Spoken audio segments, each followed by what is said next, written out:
noches, bienvenidos a una nueva edición de 14 toneladas con Juliana Cabrera, Gabriel Solano y yo soy Pablo Giachelo. ¿Cómo andamos? Buenas. Muy bien. ¿Muy bien? Sí, muy bien, muy bien. Moralizados Fútbol después no. de... El fútbol es un opio de los pueblos. ¡Apa! Estoy completamente metido en el opio. Me encanta el opio de los pueblos. El miércoles vamos por la revancha histórica a Brasil. Bueno, ojalá que pierdan. No los veo bien. En los momentos difíciles es donde el equipo se pone de pie. ¿O no? Vamos a ver. Alguien dijo, puede fallar. Tuzán y cagó muriendo. Veremos. Bueno, ¿qué onda? No, yo iba a decir, muy moralizados después de una gigantesca movilización como la que tuvimos el miércoles pasado. Extraordinaria, muchísima gente. Y aparte que terminó con el corolario de un triunfo en la Cámara de Diputados con el rechazo a los vetos de Milei en financiamiento universitario y al Garraham, emergencia pediátrica. Y una movilización que tiene que continuar porque, bueno, todavía falta el Senado, que no es una buena señal que no lo hayan tratado rápidamente y que todavía falten unos días, porque eso siempre da margen de negociación al gobierno. Y aparte se suma el adicional de la noticia del día de hoy del anuncio de que no van a cumplir con la ley de emergencia en discapacidad. Entonces, atención a los sectores que se movilizaron tan fuertemente por este reclamo porque es de un cinismo brutal. Sacan un decreto esta mañana que dice que reglamentan y promulgan la ley aprobada por el Congreso, pero que queda suspendida hasta que el Congreso no especifique cuáles son ¿De dónde va a salir la plata? las partidas del financiamiento. Baja las retenciones. Claro, podría salir de ahí. Claro, Podría salir de ahí. tengo una idea. Es de locos, ¿eh? Sí. No, es de Igual, loco. antes de arrancar, mandemos un saludo a los compañeros de Córdoba. Sí. Sí. Porque le han dado lo que todo el pueblo argentino Heroico. quiere. Una patada en el culo. a El Milei. orgullo y gloria. Sí, no, estuvo del muy Partido bien. Obrero. Aparte recién Argentino. hablábamos que la patada en el culo, despacito, es como una señal de... Te tenemos. Un chirlito. Te tenemos ahí. Te tenemos ahí. Sí. No, aparte creo que fue una cosa que uno pensaba, el Garraham pegar una patada en el culo a Milei. La universidad le pega una patada en el culo a Milei. Así se lo merecen. Hermoso, sí. Aparte tantos zurdos van a correr. Y ¿Quién no paran. corre? ¿Quién corre? Anduvo Fran Fija por ahí. No hay que... En la vida no hay que... Sí, no hay que escupir para arriba, exacto. Hay que bancársela calladito de la boca. Escúchame, esta semana tenemos elecciones en el Sunda. Elecciones del Sunda. Y bueno, le mandamos todo el apoyo a la lista negra. Con Todo el apoyo. Todo el Sí. apoyo. Se vota martes, miércoles y jueves. No, miércoles, jueves y viernes. ¿Sí? ¿Dijiste martes? Sí, ¿no? Bueno, Bueno. igual nosotros no votamos. O sea, el miércoles seguro se vota. El jueves también. Ah. El Bien. tema es si es martes o viernes. Pero es muy importante para todo el Martes, movimiento miércoles y obrero jueves. que se refrende una conducción clasista al frente de un sindicato industrial como es el del neumático y que hasta ahora ha sido el que rompió la norma del colaboracionismo de la CGT, la CTA y vanguardia de la lucha por el salario contra los despidos. Así que nada, mucha fuerza a la lista negra del Sunda que necesitamos ahí una victoria clasista nuevamente. Pues sabés que el miércoles. ¿Cuándo fue la marcha? ¿El miércoles? Sí. Hicieron en el medio de la movilización, hicieron un acto en la puerta de la UIA. Bueno, denunciando todo la ofensiva de las patronales, que no accede a la paritaria y demás. Hizo el Sunda en el marco de la movilización, un acto, una agitación, y nos quedamos ahí, me quedé con ellos esperando los resultados del Congreso. Fue emocionante realmente, porque de conjunto fue emocionante, porque la gente estaba festejando los golpazos al gobierno, y estuvimos, bueno, ahí con los trabajadores recibiendo la noticia por un teléfono, Divino. viendo la tele por el teléfono. Aparte del acto de la UIA, hoy los sindicatos no hacen actos en la UIA. Porque la línea de la burocracia es un acuerdo con la patronal. Claro. Claro, frente único. En el mejor de los casos contra el gobierno, o un acuerdo con la patronal y con el gobierno. Con la patronal siempre. Puede ser con el gobierno o no tanto, pero Buen choque con el gobierno, pero siempre con la patronal. Sí, total. Así que es importante. Bueno, un anuncio. Sí. Quédense hasta el final porque vamos a anunciar, miren lo que tengo aquí, lo voy a expresar gráficamente, quiénes son los ganadores del sorteo de este remerón de prensa, una tapa de prensa obrera. Yo la tengo, ¿eh? La lavé y quedó bien. Excelente calidad. Es importante, divina, yo de la prueba. Sí. divina, así que, bueno, suspenso. Quédense hasta el final que vamos a Ahí va. anunciar. Solo para los suscriptores, Cosa que el que no se suscribe suscríbase. Suscríbase, poca plata, te puedes ganar una remera, puedes leer los artículos de Prensa Obrera, ver los programas. Es un negocio redondo. Leerla En Defensa del Marxismo, que salió ayer, una nueva edición. Así que bueno. Tenemos, a ver, mañana jornada piquetera. Exacto. Es importante. Están pidiendo la devolución de los alimentos, la asistencia a los comedores populares y reclaman que se investigue el desvío de los fondos públicos con la eliminación ilegal de la asistencia, con la mira puesta contra Petovelo. Sí, que admitió que no hizo ningún tipo de auditoría y que recortó los alimentos porque se le cantó. Exacto. ¿Por qué nos gobiernan unos hijos de puta, como dice la remera? Y después el jueves, no, pará, te veo nacionalista. El jueves hay una reunión que vamos a repudiar, que es la reunión de Milei con el criminal y genocida Netanyahu. Así que se está discutiendo en el marco del Frente Único. Del Comité de Solidaridad por Palestina, está discutiendo alguna acción. Alguna acción este jueves. Exacto. Que oportunamente será anunciada por Prensa Obrera. Así que síganos que vamos a decir qué medida va a ser. Ahí está. Bueno, ahí tenemos una agenda de lucha ya armadita. Pero bueno, hoy vamos a ver un poco, la situación nacional, si llega o no llega Milei octubre.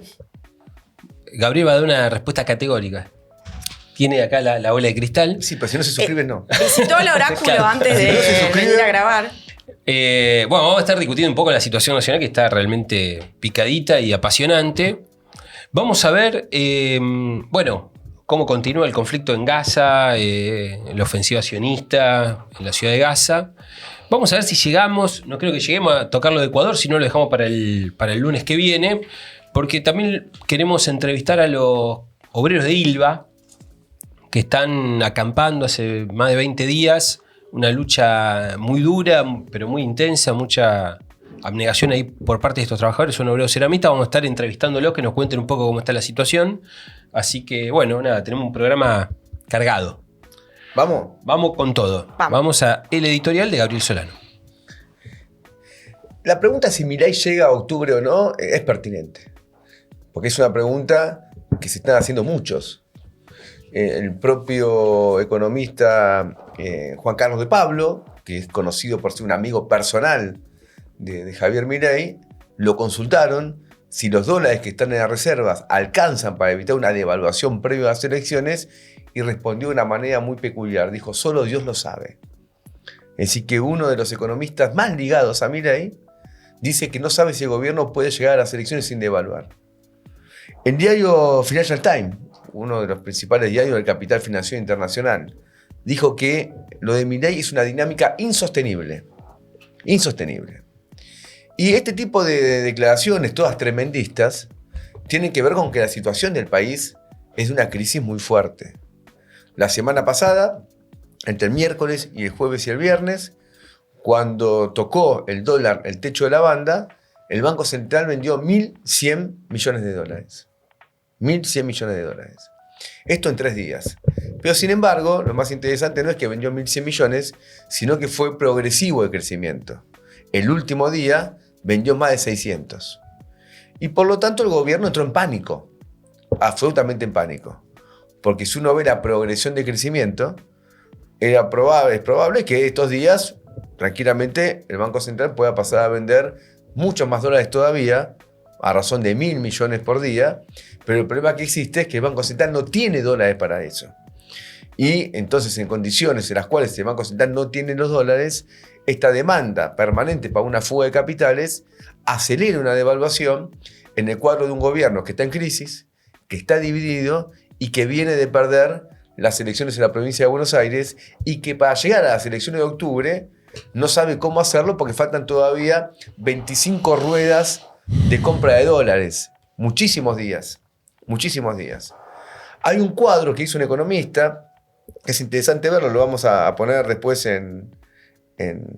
acá para que todo el mundo pueda ver, cómo fue en el pasado, ¿no? La venta de dólares.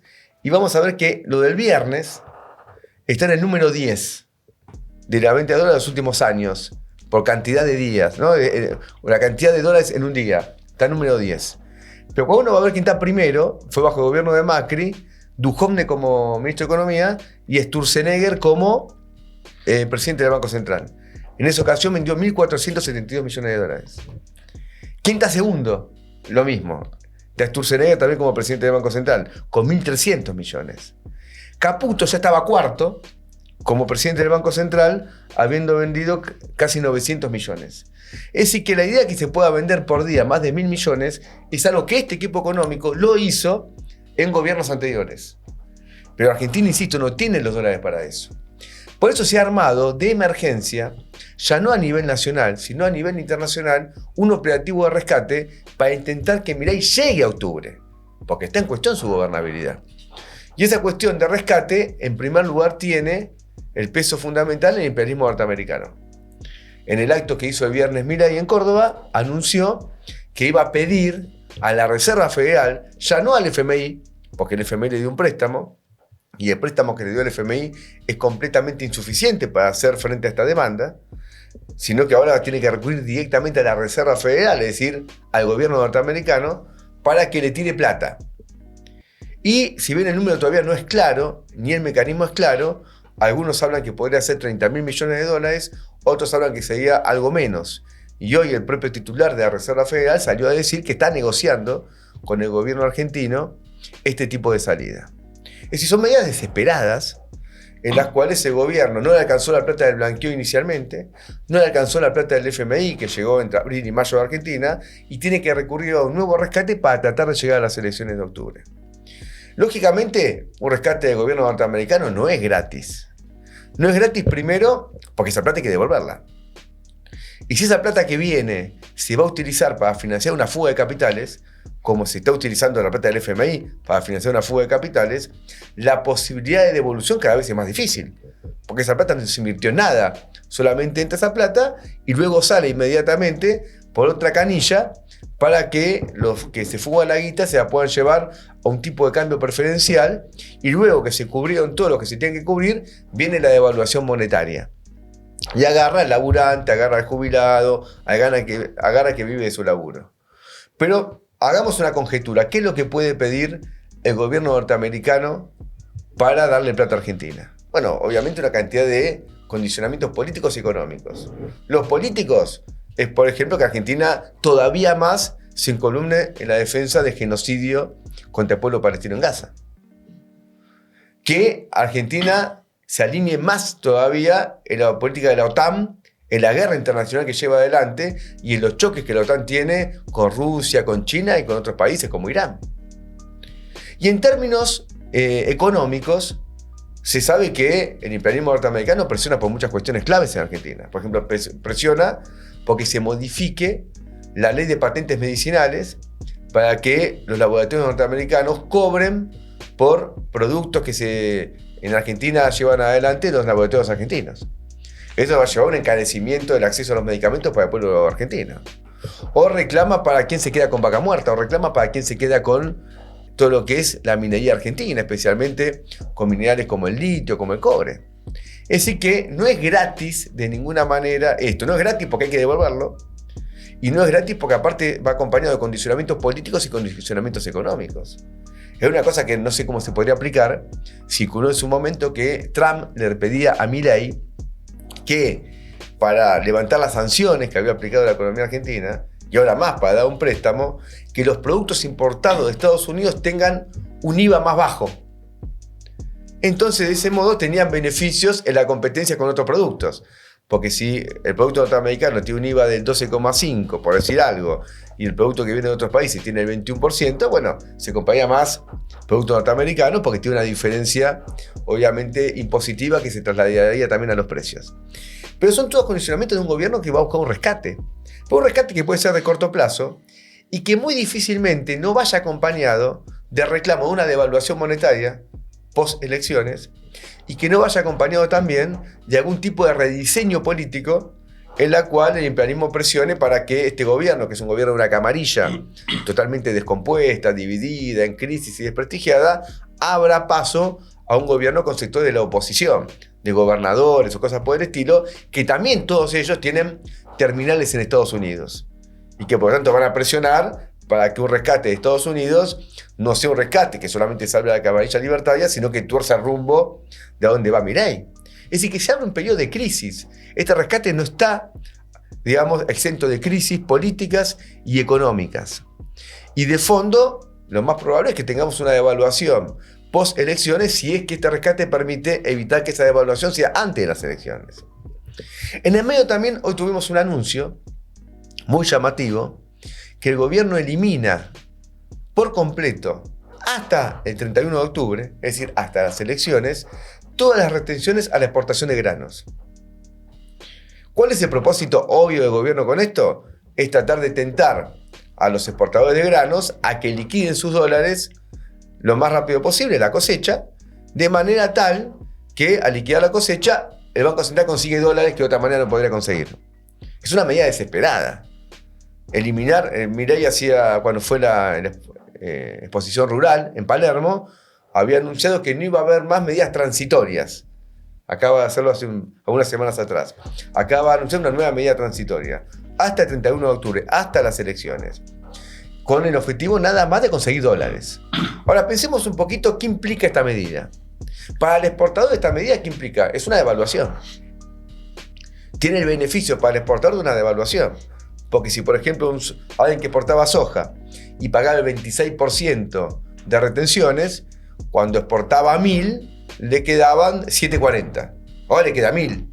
Equivale a una devaluación significativa, muy significativa, superior al 30%. Y sí, con esta devaluación transitoria hasta el 31 de octubre, consigue este exportador más peso cuando liquiden el Banco Central esos dólares, ¿qué es lo que va a hacer? Lo más probable que haga es que por una ventanilla liquida la cosecha y por otra, con los mayores pesos que recibe, vuelve a dolarizarse, sabiendo que después del 31 de octubre viene la devaluación. Entonces, esto que está realizando es un beneficio al exportador, es un beneficio al capitalista. ¿Y un perjuicio a quién? Bueno, un perjuicio en primer lugar al propio Estado, porque el Estado deja de recaudar un impuesto. Y lo que deja de recaudar es muy significativo.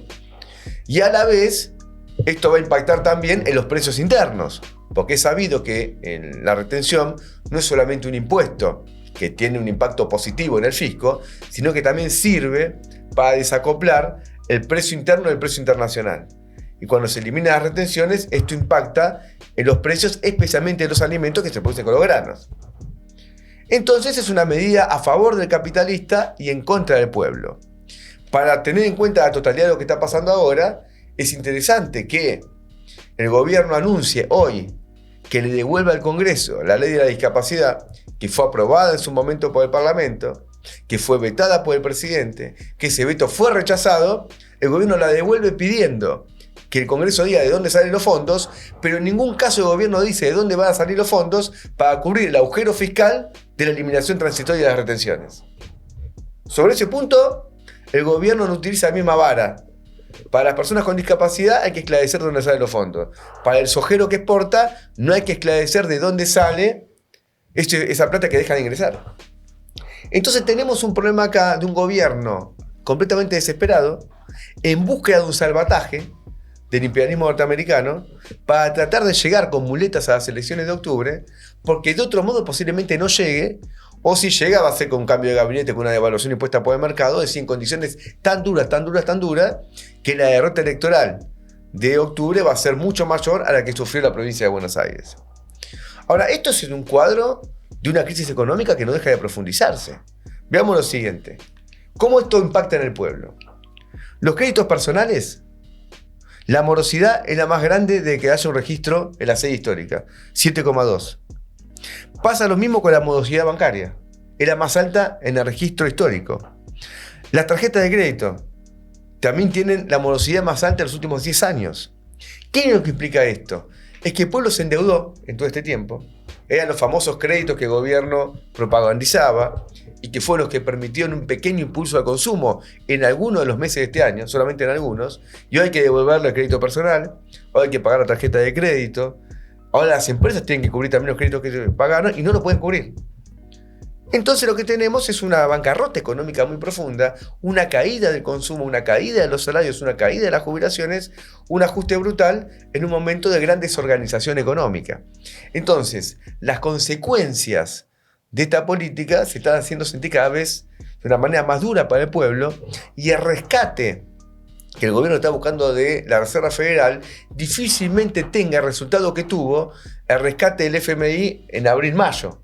Porque ese rescate en abril-mayo le permitió al gobierno, otra vez, con muletas, en este caso muletas del FMI, ganar las elecciones de la ciudad de Buenos Aires por poco margen con Adorni.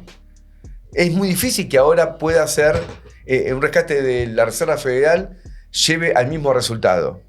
Porque ya esta dinámica de crisis está muy clara y la política de gobierno está completamente agotada. Inevitablemente el gobierno marcha a una devaluación. Y es importante colocar este tema en debate porque la oposición patronal, sea la de los gobernadores del PRO, de radicalismo o de partidos provinciales, o sea los gobernadores del peronismo, todos presionan por una devaluación monetaria. Entendiendo que esa devaluación monetaria va a beneficiar a sectores de la burguesía nacional, va a beneficiar a los exportadores y a través de esa vía también va a beneficiar a los trabajadores porque habría mejor condición para evitar una ola importadora. Nosotros rechazamos la devaluación y denunciamos que es un recurso para transferir riqueza del trabajador al capitalista. Y es un recurso para destruir más el salario, para destruir más las jubilaciones. Y que la salida, por lo tanto, no es una devaluación monetaria, sino es una transformación integral de la economía en función de los intereses de los trabajadores. Que plantea un repudio a la deuda usuraria, que es completamente impagable. Pensemos que si ahora vienen 20.000 millones de la Reserva Federal, tendríamos solamente de deuda entre el FMI y la Reserva Federal 80.000 millones de dólares. Todo puesto a disposición de una fuga de capital es imposible de pagar. Plantea nacionalizar el comercio exterior, porque el problema de la protección frente a una ola importadora no es con el tipo de cambio, sino son con medidas de defensa nacional. Plantea un problema del sistema financiero que tiene que pasar a manos públicas para terminar con una fuga de capitales que, como vemos, destruye la moneda argentina e inviabiliza cualquier desarrollo del país. Y plantea una recuperación de los salarios, de las jubilaciones, de un plan de obras públicas. Esa es nuestra salida, que no es la salida de la oposición capitalista, que de una u otra manera nos lleva también a una crisis como la que nos lleva el gobierno de Milei. Muy bien. Yo creo que le doy importancia al debate tomando como base el editorial de Gabriel, porque para mí, sí, efectivamente nosotros estamos, y uno lo escuchó todo el fin de semana, estamos en una crisis de poder. O sea, la Argentina atraviesa una crisis de poder. Este es el punto clave. Y ahora, bueno, un eventual rescate del tesoro norteamericano, de Bessent y compañía, podría prolongar la agonía, pero es evidente que es decir, en el caso de que llegue octubre, en el mejor de los casos que llegue octubre, luego de octubre, esto va a tender a recrudecerse. Se recalienta. Se va a recalentar. Y en el centro del problema, está el problema nuevamente de la deuda externa. El problema es la deuda externa. La Argentina va a un default. Parece que el rescate del tesoro se hablaba. Bueno, vieron que circularon 424 versiones. Circuló de 30.000, luego salieron a desmentir que 30.000 millones no iba. Luego se habló salió temprano. Huerten, claro. Luego salió de que podrían ser 9.000 para cubrir los vencimientos de deuda de principio del año que viene. Y eso entonces daría garantías de un pago de deuda y bajaría un poco el riesgo país, qué sé yo. Pero el gran tema es el problema de la deuda, y por eso es importante el tema de lo de la oposición. Porque si uno ve, por ejemplo, los que está Provincias Unidas, etcétera, ¿no? Que están con un planteo más derechista y demás, pero los que quedaron mejor perfilados claramente fue el peronismo, luego el kirchnerismo, el kicilofismo, etcétera, luego del 7 de septiembre. Y uno lo escucha a Kicillof en todas las entrevistas, y cuando le dicen, bueno, fenómeno, y el programa, porque ¿cómo tuvimos la experiencia de Alberto? ¿Cuál sería el programa? Bueno, y lo escucha Itaí Hackman, y dice, bueno, el problema que nosotros tuvimos es que no teníamos un acuerdo en torno al programa cuando asumimos. Es decir, teníamos una cantidad de cosas, qué sé yo, queríamos sacarnos encima a Macri, pero no teníamos un acuerdo. Y ahora tienen el acuerdo, no, todavía eso lo tenemos que discutir. Lo estamos construyendo. Lo estamos construyendo. Y vamos a tener que tener un acuerdo. Es decir, nosotros, el armado peronista es una especie de albertismo sin Alberto. Aparte, si no tenés el programa, no te presentes. Claro. Cuando lo construyas, ¿por qué tendríamos que votarte si todavía no lo construiste? Cuando lo construyas nos lo contás y si... Bueno, ahora, pero ¿cuál es el eslogan de ello? El concepto de ello. Hay que frenar a Milei. Es decir, que el concepto es defendamos por sobre todo lo más importante es defender las instituciones, que llega 2027 y bueno, que termine de hacer todo el trabajo sucio y nosotros iremos construyendo el programa. Y para el pueblo argentino, que Milei continúe, el problema para el pueblo argentino no es la defensa de las instituciones, sino es sacarse de encima un gobierno que lo está hipotecando hasta la coronilla. Ahí Milei fue muy duro. Y están todos estos datos que dijiste vos. Fue muy duro cuando fue a Córdoba, atacó mucho a Schiaretti. Lo cual llamó la atención porque no pega tanto a Schiaretti. Aparte en Córdoba, Schiaretti, la burguesía cordobesa lo respalda. Pero atacó mucho a Schiaretti porque todas las versiones que circulan es que si Milei cae, se arma una asamblea legislativa que si Schiaretti sale diputado por Córdoba, y va a salir porque va primero, él podría ser quien sea electo por la asamblea legislativa como presidente de transición. Sí. Sí. Entonces salieron a atacarlo a él. Porque todo el mundo dice que llega octubre, que llega el 2027, es un saludo a la bandera. Mañana el gobierno, no va más. Y esto es una camarilla de cuatro gatos locos. El problema es que en el programa es importante porque ellos tienen la devaluación monetaria, que lo pide una parte muy importante de la burguesía y nos va a pedir también la Reserva Federal Norteamericana. El Tesoro. El Tesoro norteamericano. El FMI lo está pidiendo. Pero el FMI lo está pidiendo es liberar el tipo de cambio. Y si vos liberás el tipo de cambio ahora, se te va a... 1900. Claro, No, explota todo. Explota todo. Porque aparte liberar, ¿qué significa liberar el tipo de cambio? Aparte, sin cepo. Es sin cepo, y vos tenés que bajar la tasa de interés, y bueno, se vaya donde se tenga que ir. Leí este fin de semana que muchas empresas están armando sus planes para el año que viene en función de $1 a 2000. En las grandes empresas se estima $1 a 2000. Y $1 a 2000 es un salario hecho pelota. Sí, por el subsuelo. Peor que por el piso. No, y aparte vieron este raid mediático de Kicillof, Itay Hackman y compañía. En general todo el peronismo, con esta línea del gobierno de decir, bueno, son todos destituyentes, todo esto es para destruir al gobierno y su plan económico. Bueno, cualquier cantidad de voceros del peronismo saliendo a aclarar, de ninguna manera el peor insulto es que nos digan destituyente, que nosotros queremos poner palos en la rueda de este gobierno. Y después está este problema del programa. O sea, es muy extendida esta idea también de que están haciendo de Kicillof un nuevo Alberto Fernández. Y que aparte, incluso cuando uno ve a los sectores más progresistas, por ejemplo, Itay Hackman, la otra vuelta lo escuchaba también en una entrevista, en ningún momento desarrolla el problema de la ruptura con el Fondo Monetario Internacional o el desconocimiento de la deuda usurera. Pero eso estuvo. Bueno, no solo, sí, cuando ¿Cómo? fue el acuerdo que se abstuvo. en el Congreso, cuando se votó el acuerdo de Guzmán con el Fondo Monetario Internacional, tanto la fuerza política de Itay Hackman, Patria Grande, como la Cámpora, se abstuvieron, pero previamente, porque había un debate, tanto Itay Hackman como Máximo Kirchner integraban la Comisión de Presupuesto.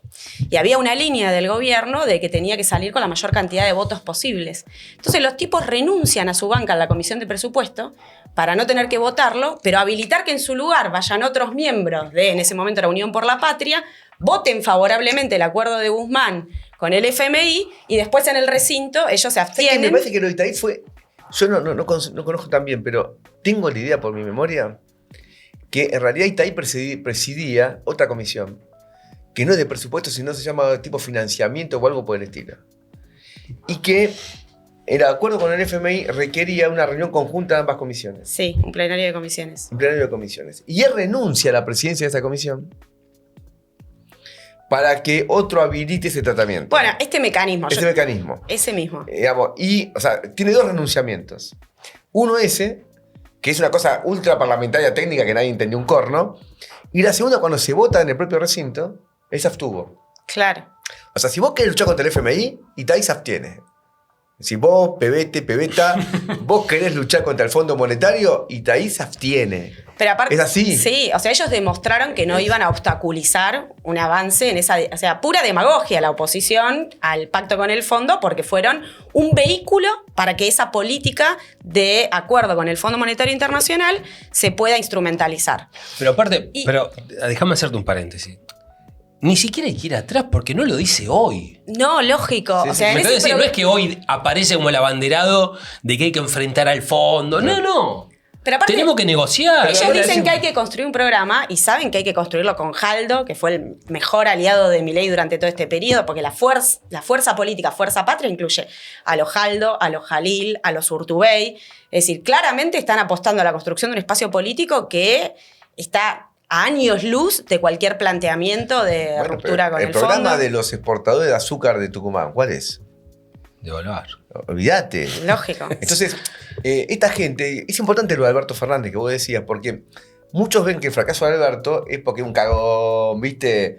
Un pajero que andaba boludeando el despacho político. No, Sí. boludeaba anoche con el. Tirando. Tirando ahí a ver si cazaba algo. Que era ¿Cómo como se un dice la títere. aplicación? Sí, todo eso no era, por lo visto lo era y está comprobado.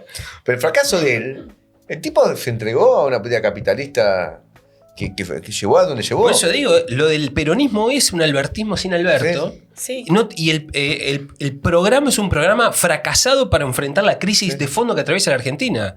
Entonces, pero lo que decía Kicillof, de que tenemos que negociar mejor con el FMI, que lo dijo en la entrevista con Pagni. Vos lo decías la vuelta pasada. Bueno, escúchame, Guzmán negoció 1 año y medio y llegó a lo que llegó.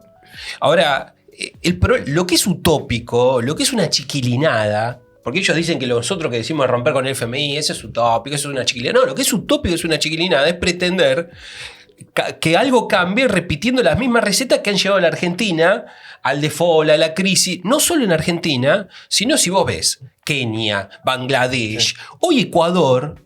El problema de la reducción el aumento de los combustibles que está detonando una huelga general de los campesinos es como consecuencia de cumplir los ajustes del FMI.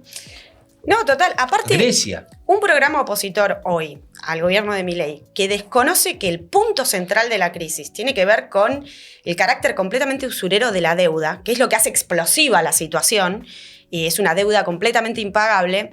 Bueno, no es una alternativa finalmente, porque el punto de partida está ahí.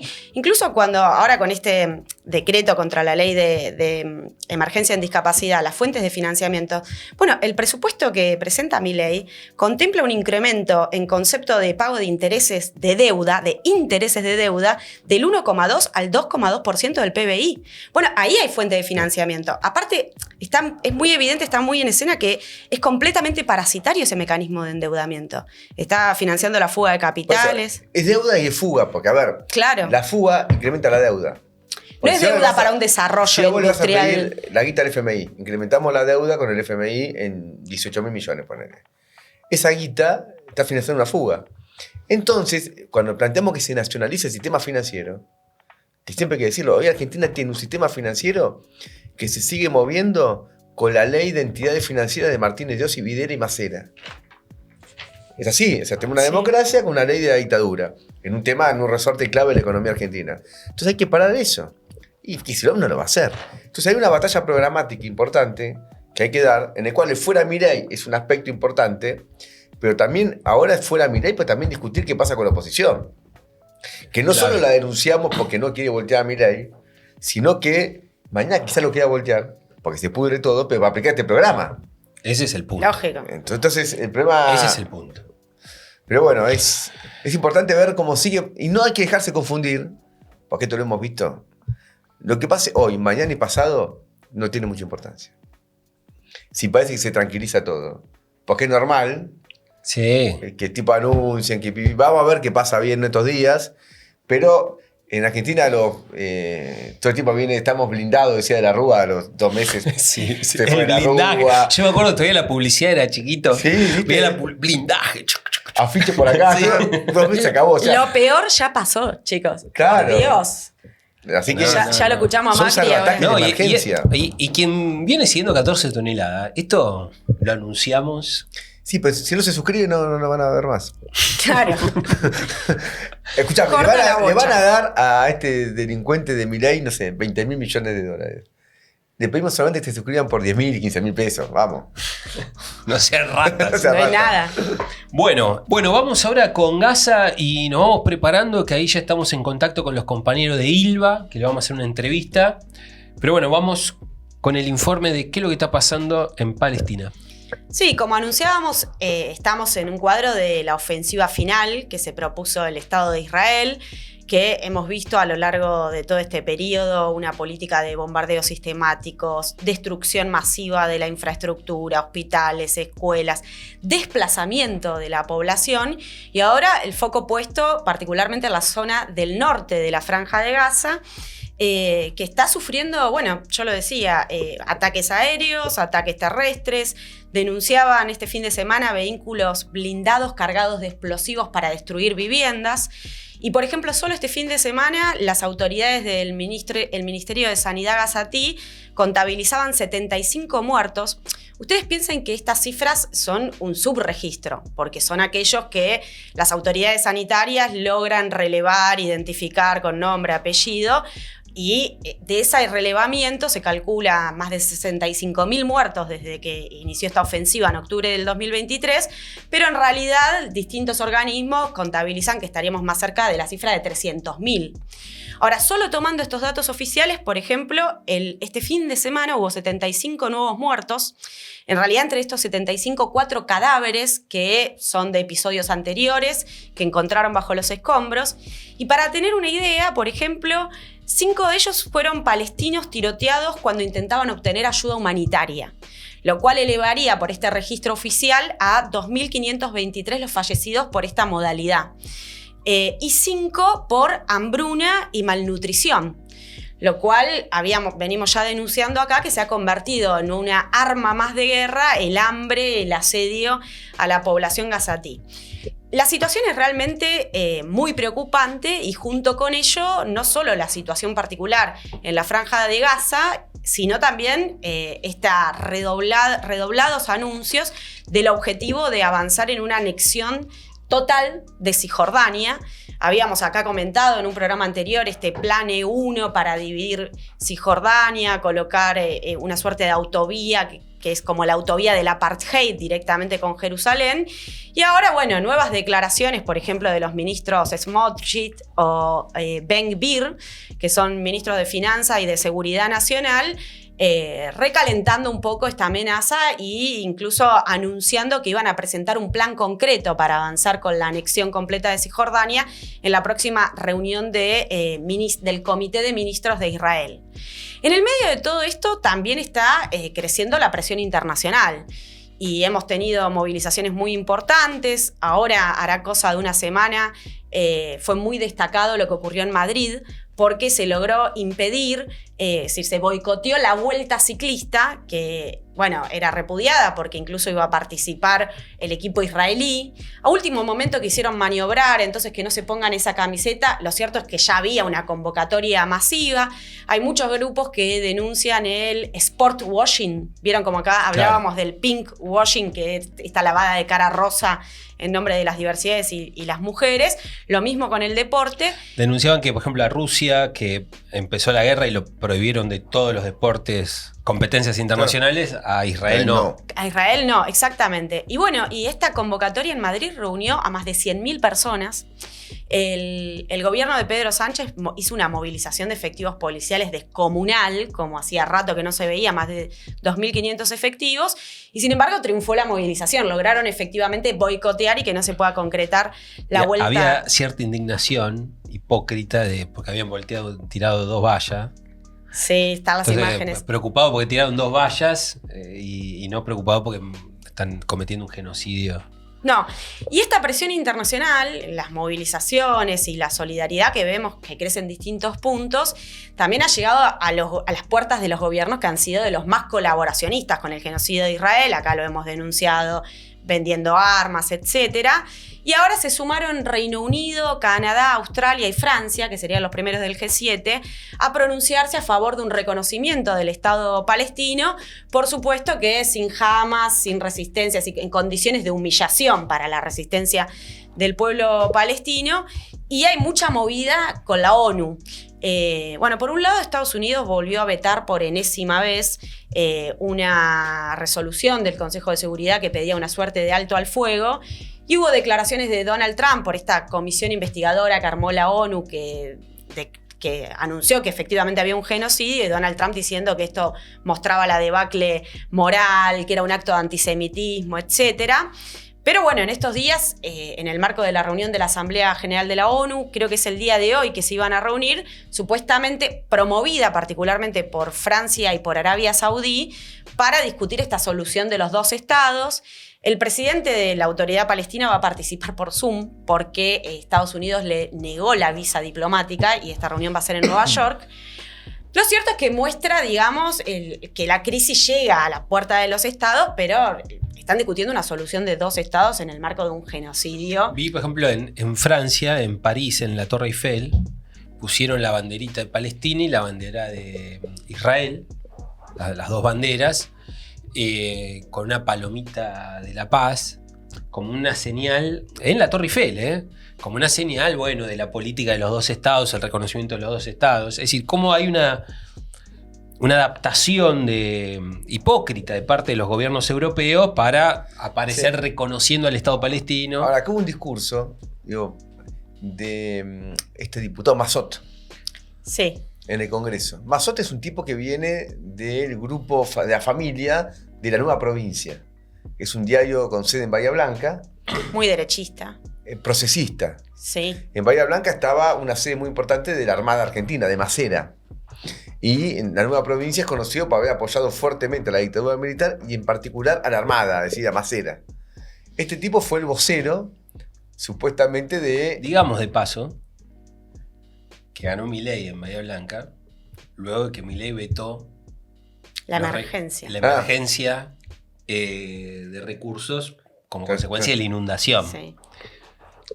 No todos los bahienses son iguales. No, bueno, ahí hay una sede importante de la Armada. Massot es un tipo, aparte, muy de la derecha clerical. Te sumo que fue, aparte, uno de los alfiles contra el derecho al aborto legal. El tipo hizo un discurso atacando a Netanyahu fuertemente. Lo cual recibió el saludo de Cristina Fernández de Kirchner. Sí. Que fue llamativo porque Cristina no dice nada del tema palestino. Y decidió meterse en el tema palestino a partir de Massot. A través de un discurso derechista. De Massot. Claro. Y el discurso de Massot, nosotros no nos podemos reivindicar ni tampoco de la resolución de la ONU. Por supuesto. Es importante este debate. Porque el tipo dice lo siguiente: nosotros con Hamas no tenemos nada que ver. Hay que desarmar a Hamas. Lo está haciendo Netanyahu eso. Sí. Entonces, él dice, una Palestina, un Estado palestino sin Hamas, pero no dice, por ejemplo, ¿y qué hacemos con Netanyahu? Claro, un Estado de Israel sin Netanyahu. No lo dice, sin Netanyahu y sin todo... Sin colonos copando tierra. Sin el partido de Netanyahu, sin los partidos que integran, no es solamente Netanyahu, es una coalición política. Esos genocidas no tienen ningún problema. Que han matado 300.000 en algunas cuentas que se hacen, brutales.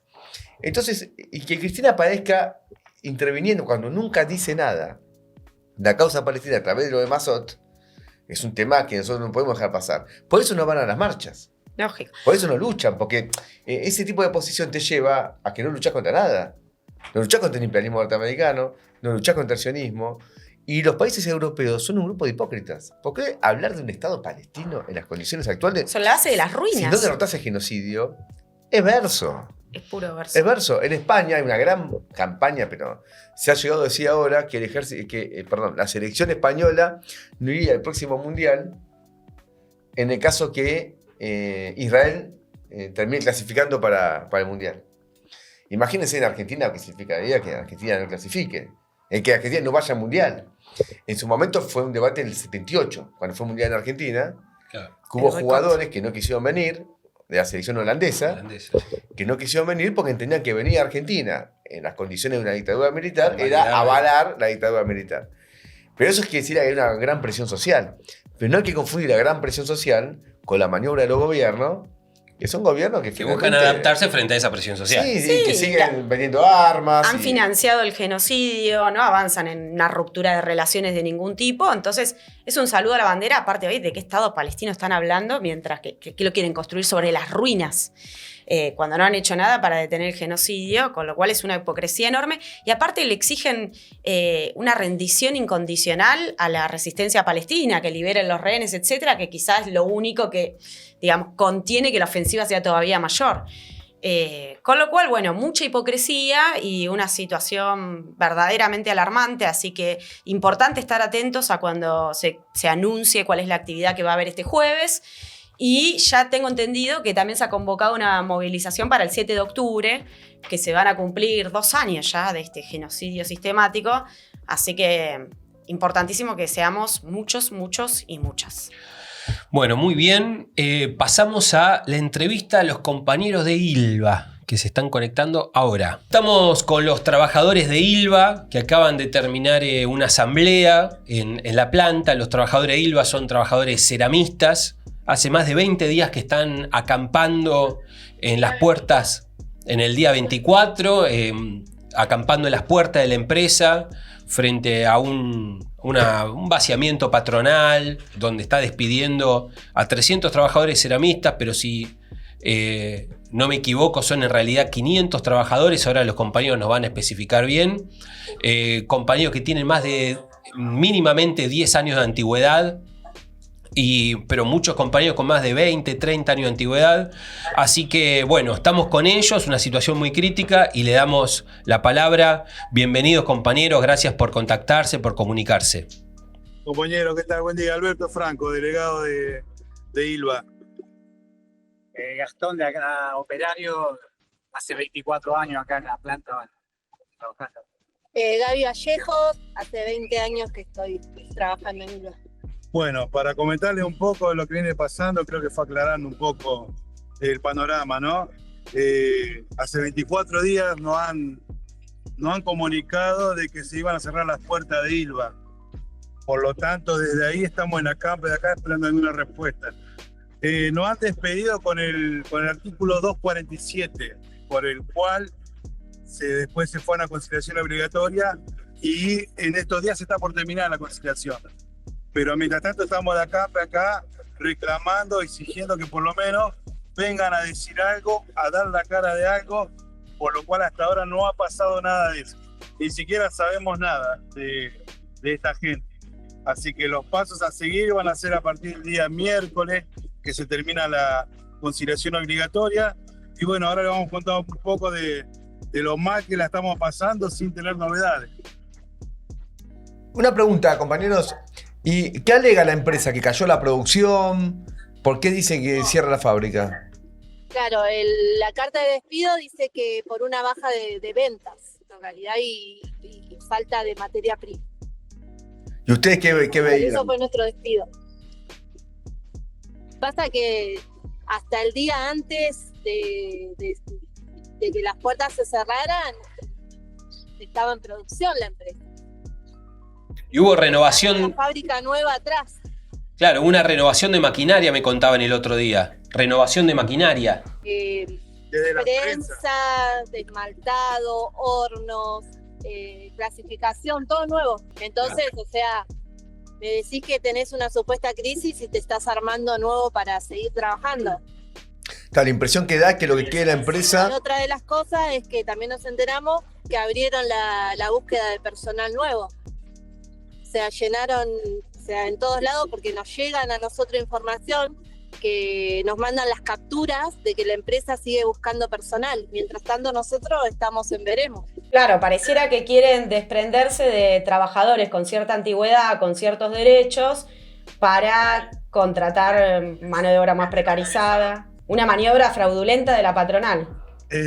Sí, y la están usando ahora en varias empresas. Encima, ¿sabés la cantidad de mensajes que recibimos constantemente todos los días de empresas que están pasando lo mismo que nosotros? ¿Viste? Te escriben de FATE, te escriben de Cortines, te escriben de KM. En todos lados están haciendo lo mismo. Entonces nosotros decimos, ¿cómo puede ser que esto no salga a ningún lado? Porque nosotros hicimos un quilombo enorme el otro día cortando el parque y no, o sea, en muy pocos lados salió, ¿viste? La policía mismo, o sea, te cortaba las entradas. Entonces como que pareciera que se estuviera escondiendo todo esto. Y el gobierno de la provincia de Buenos Aires, de Kicillof, el intendente creo que también es un intendente del peronismo, ¿se acercaron, dijeron algo? No, la verdad que por ahora no nos han molestado. Sí. Pero bueno, el último corte fue de 7 horas, por lo cual después han mandado efectivo donde han buscado levantar el corte ya y lo tuvimos que hacer, porque ya eran muchas horas de corte del ingreso al parque industrial. Dentro de todo lo están permitiendo porque hace un montón que no se cortaba el parque industrial de Pilar. O sea, hace un montón que no se cortaba. Entonces, una vuelta viene un chico y me dice, yo trabajaba en Bimbo y en Bimbo cortamos media hora y nos hicieron levantar todos. Entonces, dentro de todo, en ese sentido, digamos que nos lo dejan hacer. Pero no tenemos respuesta. Entonces, como que hacemos y es como que no llegamos a ningún lado. Lo que nosotros queremos a través de esto, de esta medida que se está realizando, pero que todo no nos gusta. No. Y le pedimos disculpas a la gente y que nos entiendan, porque cerraron el portón, como dicen acá mis compañeros, y al otro día nos encontramos con esta sorpresa, en la cual después nos encontramos con la otra sorpresa de que están tomando gente, entrevistando gente, pero claro, quieren implementar otro método de trabajo, más barato, o sea, esclavos. Tenés esclavos trabajando. Nos quieren sacar todos los derechos logrados, es la palabra. Claro. En sí, nosotros lo único que queremos es que den la cara, den una respuesta y que sean más humanos, ¿no? Que sean por lo menos que tomen esa conciencia de que somos personas también nosotros. Que queremos también salir de esta situación, pero que también vengan y den la cara o den otras expectativas para poder ya de una vez cortar con esto. Porque honestamente no nos gusta. Claro. Muchos nos dicen, vayan a buscar trabajo, qué sé yo, pero si estamos en nada, o sea, no sabemos cuál es nuestra situación. Y nuestro trabajo ahora lo estamos peleando igualmente. Claro. Porque todos sabemos que acá primero vamos por nuestro puesto de trabajo, que es lo más importante. Y después, si no nos quieren más, si no quieren que la trabajemos más en Ilva, ellos saben lo que tienen que hacer. Claro, pero esta no es la manera. No es así las cosas. Esto es inhumano. La verdad que, y quiero que sepa algo las patronales, y acá vamos a ir hasta lo último, y acá los brazos no se van a bajar, y que sepan que estamos fuertes para seguir todo el tiempo que sea necesario. Eso pónganselo en la cabeza, patronal. Yo quiero recalcar de mis compañeros, la verdad que la unión que tenemos entre todos es hermosa, porque a pesar de todo el mal que estamos pasando, o sea, estamos juntos. O sea, las decisiones se toman todos juntos, se comparten opiniones para ver qué vamos a hacer. Entonces, o sea, creo que estamos tirando todos para el mismo lado. No subestimen a la gente. Eso no se hace porque tenemos dignidad, somos personas, no somos objetos. En cada uno de nosotros es un mundo diferente. Nos han atropellado, nos han avasallado, nos han denigrado honestamente como personas para hacer estas cosas inhumanas. Porque yo creo que en ninguna parte del mundo civilizado, como supuestamente dicen que son, se hacen estas cosas. Paguen lo que tienen que pagar como corresponde, no nos quieren más, como dicen mis compañeros, y listo. Y hagan lo que marca la ley. Y hagan lo que quieran en la fábrica. Es sencillo. Nosotros queremos nuestros derechos, que nos respeten. No esto avasallamiento que hicieron y el atropello que hicieron a nuestra dignidad. Y también para que la gente, ¿no?, se dé cuenta de que si esto se permite, o sea, van a terminar trabajando por 2 mangos. Claro, ustedes, a ver, para que entiendan todos los que están viendo el programa, a ustedes los despiden y tampoco le quieren pagar la indemnización que le corresponde por ley. Claro. Entonces lo dejan en la calle sin un peso, digamos, eso es muy claro, y van a tomar trabajadores nuevos, que seguramente es la reforma laboral que tanto quiere el gobierno, que no la aprueba en el Congreso, pero la aplica de hecho, ¿no? Porque los nuevos trabajadores van a ingresar con mucho menos derechos que los que tienen ustedes. Es que, o sea, el régimen nuevo es tomarlos por 6 meses y echarlos y tomar gente nueva. Y sacarle los logros, que uno de esos son no pagar antigüedad, obra social, transporte, comedor. Eso es lo que está pasando acá en Ilva, como es la manera que quieren precarizar. Pero en realidad quieren que pase como quieren que pase en todas las empresas. No pagarte mucho de los premios que estás cobrando hoy en día. En este momento me sale, pero son antigüedad, a cuenta futuro aumento, vacaciones ganadas, aguinaldo, ticket canasta, todas esas cosas ya no las quieren pagar más. Lógico. Compañeros, bueno, tenemos que cerrar la nota, pero les agradecemos mucho que se hayan comunicado. Les mandamos un caluroso saludo y el compromiso del Partido Obrero al acompañamiento a toda la lucha que están desenvolviendo y a hacernos presentes ahí en el acampe y en todas las medidas que tomen. Bueno, yo quiero agradecerles a ustedes porque están desde el día 1 Es verdad. acá. La verdad que las chicas, acá el señor que no me acuerdo cómo se llama, Luis, están desde el día 1, o sea, nos mandan mensajitos para ver cómo estamos. La verdad que el apoyo de ustedes, o sea, Y presencialmente están siempre también. Si no es Así uno, que es otro, gracias. pero siempre están. Bueno, muchísimas gracias a ustedes, son un ejemplo de lucha. Fue muy importante lo que hicieron en el Parque Industrial de Pilar. Durante 7 horas mantuvieron en vilo, paralizaron el Parque Industrial, una medida de lucha extraordinaria que nosotros saludamos y defendemos. Así que, bueno, estamos en contacto, compañeros, les mandamos un abrazo gigante y nos estamos viendo pronto. Muy buena entrevista esta, ¿no? Sí, aparte me parece muy categórico cómo están implementando la reforma laboral de hecho. Claro. Totalmente. Son, digamos, echás a los obreros con mayor antigüedad, con un convenio colectivo determinado, tomás gente con menos derechos. Porque aparte, una cosita, en este marco en el cual el gobierno está muy golpeado, e incluso hay movilizaciones muy importantes, contradictoriamente se está recrudeciendo la ofensiva de las patronales. Se está recrudeciendo, se está viendo en distintos... Es decir, llegan los informes de distintos lugares donde las patronales están aprovechando este quilombo para avanzar. Es que ellos lo decían. Es decir, lo distintivo de los trabajadores de ILVA es la organización fenomenal que están teniendo, las medidas de acción, de lucha, pero este mecanismo patronal de vaciamiento para avanzar una reforma laboral no es patrimonio exclusivo de ILVA, sino que se está llevando a cabo en numerosos sectores de la Y industria. reforma laboral, y hay que ver cuántos toman. Porque Claro. vos echás 500, y si tomás 200, ¿se entiende? Si vos... Sí, vas a laburar con... El neto son 300 menos. Y aparte ellos lo decían, porque los van a contratar por 6 meses, que es una de las prerrogativas de este avance de reforma laboral que vino con el paquete de la ley bases, que amplía de 3 a 6 meses el periodo de prueba. Entonces eso se hace mucho, te contrato por 6 meses y a los 6 meses, pumba. Una terrabucia, sí. Claro. Es permanente. Bueno, Así que, vamos a los premios, pero tenemos... Qué lindo dar buenas noticias. Dijo alguien alguna vez y se fue al corno. Pero antes, porque los premios de las toneladas son los premios para la gente del mal, digamos, ¿no? Claro. Y ahora los del bien, No, que son claro. los que participaron del sorteo, los Son los que suscriptores, suscribieron. Son los que les gusta tirar las toneladas. los que se suscribieron y a través del Instagram de este espectacular premio, que aparte es la remera más un libro a elección, recuérdenlo. Estamos muy... Estamos muy regaleros, Estamos muy ¿viste? generosos, Muy muy regaleros. Y dijimos, para los suscriptores había triple oportunidad, así que 3 A ganadores. elección, para una pregunta a la producción que está viendo. A elección de libros nuestros. Obvio. Si alguien Entrada dice, de por un ejemplo, abanico. Quiero el de Víctor Sueiro sobre... No. Autoayuda, chicos, no. Paulo Coelho, no. Claro. Bueno, los suscriptores tenemos a Melisa Velázquez, Flor de AGR y Juan 10. A los compañeros, bueno, les corresponde la remera, más el libro, un fuerte aplauso, me hacen de acá atrás. Recuerden que lo pueden retirar o por el local de Mitre Ovación. o hablar con su trosco amigo del Partido Obrero para coordinar, o también les vamos a escribir. Igual los conocemos a varios, son militantes. Sí, Acá identifico. Yo conozco uno solo. yo Eh, también. Solo a Juan conozco. Y el sorteo de Instagram tenemos a Débora Ramos, que también te corresponde tu remeruski y el libro a elección, así que por Si la es misma del vía. interior del país, ¿llega? Llega.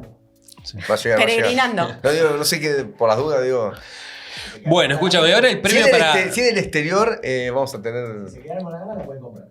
Ah, Claro. se puede, muy importante, se puede comprar también, porque las estamos vendiendo. Ah, En esto la es negocio, marcha- esto es un negocio. en la La marcha- primera te la regalan, la segunda te la venden. En la marcha del miércoles pasado, la multitudinaria, pusimos mesitas con estas remeras, nos las sacaban de las manos. Ah, sí. Yo me fui a volantear a las columnas gremiales y me cruzaba gente, o sea, no las columnas de la izquierda, sino Hicimos a más las por la columnas. industria textil argentina que varios gobiernos Me capitalistas. cruzaba gente por todos lados con la remera puesta y yo decía, este no es del PO, esta no es del PO, y con nuestra remera, así que Muy sale bueno. como pan caliente. Sí, sí. De 10. Bueno, escúchame. Y Vi el que el otro premio... día el... Dale, dale, que no tengo que ir. Pará, No, no. no, Se lo pierden. Ustedes se lo pierden. Dale, Bueno, dale. no.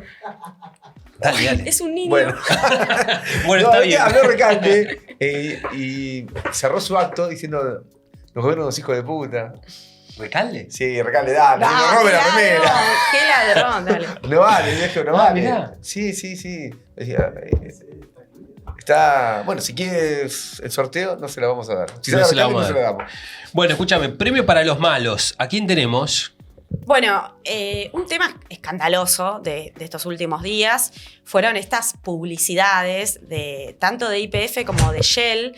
En el caso de YPF fue firmada en una sucursal en Marcos Juárez, en Córdoba, y la de Shell en Crespo, en Entre Ríos, que las dos tienen la misma característica común de brutal misoginia, casi una apología al femicidio o incluso a la trata de personas, porque bajo esta presión de que los CMs tienen que producir contenido y producir, se ve que a esta gente, que no se sabe qué tiene en la cabeza, le pareció gracioso, aparte maladaptando un challenge de México, con una adaptación terrible en la que a una mujer la meten adentro de una bolsa de consorcio, la tiran por la calle o la meten adentro de una traffic blanca, que aparte ha sido el símbolo de las redes de trata, lo cual, bueno, terrible, Sí, no se sabe en qué cabeza cabe, un espanto total. Y bueno, nada, salieron luego a desmentirse o comunicados de repudio de IPF. No a desmentirse, a pedir disculpas. A pedir disculpas. Lo hicieron y... Pero una barbaridad. Bueno, ¿y después quién? Entonces ahí tenemos a dos. Que son uno, porque es un combo. ¿Y después quién tenemos? A Caputo, ¿no? Sí, Caputo sí. y la banda loca. Qué locos están, ¿eh? Ojalá ¿Qué? que... Están hipotecando. Vamos a vender hasta el último dólar. Que van a, claro, quieren vender hasta el último dólar. Bueno. Pero si lo damos estos dos, me parece. Tenemos un nominado más. ¿A quién más? A tu amigo, Gabriel. Alejandro Álvarez, secretario de Políticas Universitarias. No es enemigo, lo dije en chiste, se peleaban mucho porque que ahora es funcionario de Milei, tiene una larga trayectoria universitaria como militante de la Juventud Peronista. Era conocido como un chanta. Un chanta. Yo me acuerdo, en los congresos de la FUA, el tipo venía y decía, no, tengo 120 delegados. Después tenía 4. Era así, era como, decía, pero escuchame, gallego, era galleguito. No es que era 120, en realidad tenía 112. No. Aparte todo el mundo decía, no, mentira, ese gallego. Nadie lo tomaba en serio. Galleguito porque su papá, el gallego, fue uno de los fundadores de... Fue el fundador de Guardia de Hierro, Sí. una corriente derechista fascistoide del peronismo. Sí. Y a este le decían galleguito porque era el hijo de Gallego.